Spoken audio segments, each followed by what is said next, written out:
There are 3 keys that will help you unlock better beats and turn this into this.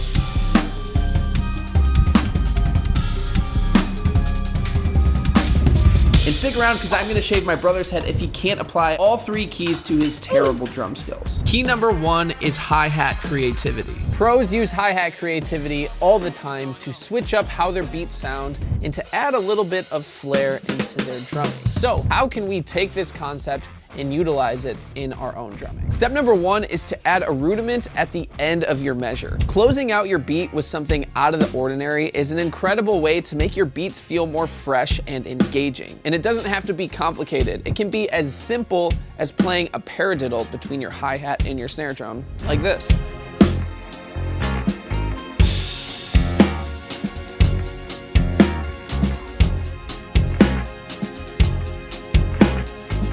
Step number 2 is to make it linear. Now, what the frick is linear drumming? Well, it simply means that no 2 limbs are hitting at the same time. So now let's just take away all the hi-hat notes that are played at the same time as the snare and the kick drum and see how it sounds.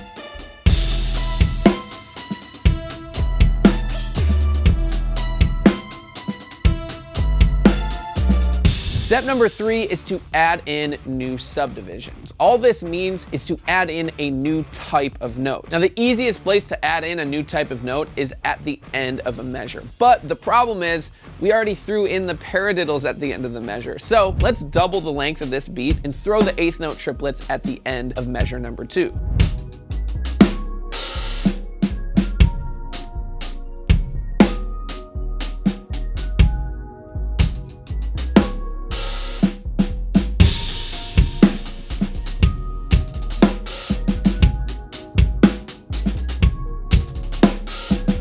So to show you that these tips can make your beats better, I have brought back my brother RJ, who is not a drummer, by the way, for a brand new challenge. I have locked him in the bathroom and he only has 3 hours to come up with a sick beat using all 3 of these secrets. RJ, how are you feeling, man? I'm doing great.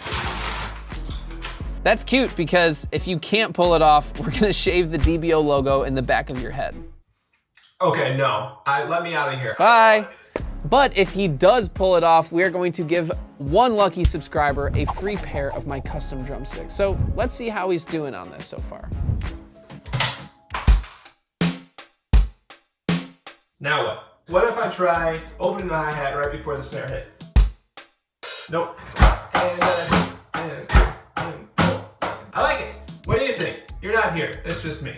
But I like it. The next secret is something that only the hyper-creative drummers use. Drummers like Luke Holland and Travis Barker have become masters at this. The second secret is learning melodic drum beats. Have you ever noticed how the guitar players and the vocalists get all the love while the drummers are stuck playing in the background? Well, the reason for this is because what they are producing with their instruments is melody, and the human ear is incredibly drawn to that. But the secret is drummers can create melody too.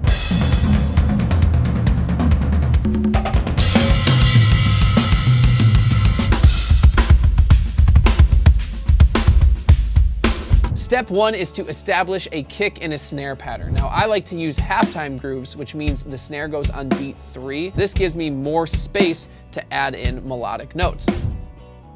Now, step 2 is to add in these melodic notes. And a rule that can help to start off with is to try to use the higher pitch notes like the bell of the ride or a splash before an initial snare hit. And then you can go to lower notes after the snare hit. This kind of adds like a push and a pull, which is great for melody.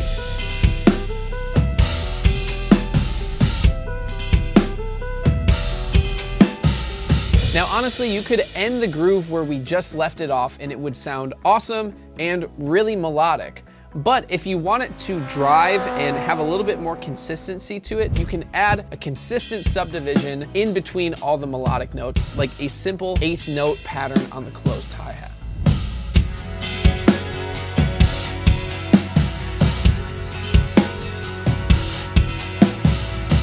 Melody. As a guitarist, I think I can do melody. I don't have anything except for a little bell sound here. That's kind of cool. If you want your drumming to be way better than RJ's, then you can get 15 days free to my online drum school, DBO Academy. If you join within 1 week of this video being posted, then you'll get a chance to win a free Meinl crash cymbal. Click right here to get your free 15 days. We've talked a lot about how to make your beats more creative, but the best way to make any beat better is by making it feel better. But how can we do this? Well, there is one simple key that can add dynamics and feel to almost any of your existing grooves. And it's easier than you might think. This key is called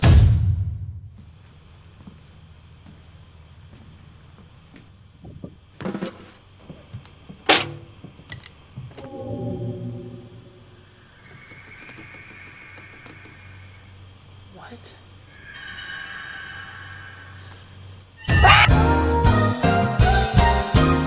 This concept is called expert ghost notes. A ghost note is simply when you play a quiet note on any drums.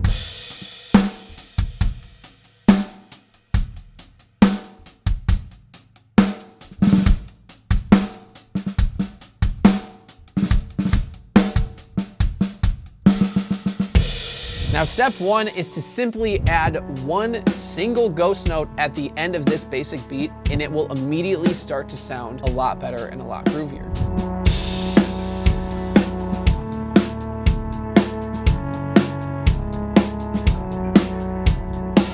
The second way I like to use ghost notes is to add them before and after the initial snare drum hit.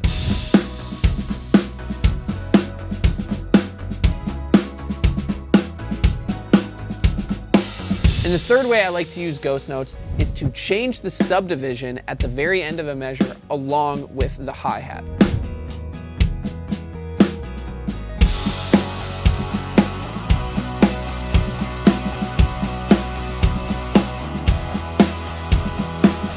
I already forgot the beat that I was working on.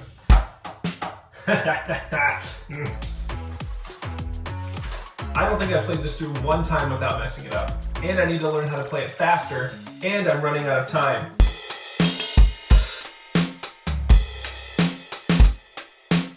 Now, the beauty about everything that we've learned in this lesson so far is that you can use them to make your beats as simple or as complex as you want. You can simply take one concept and add it into your drum beat to give it a little bit more groove and feel, or you can stack every concept on top of each other to create really complex and engaging grooves, kind of like this.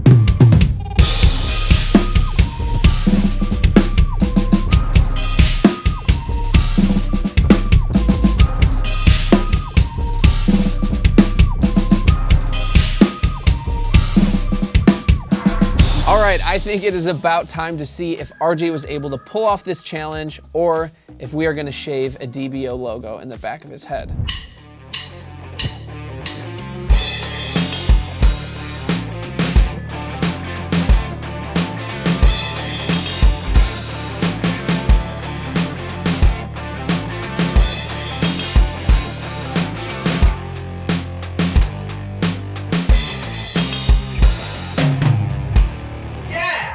That's it.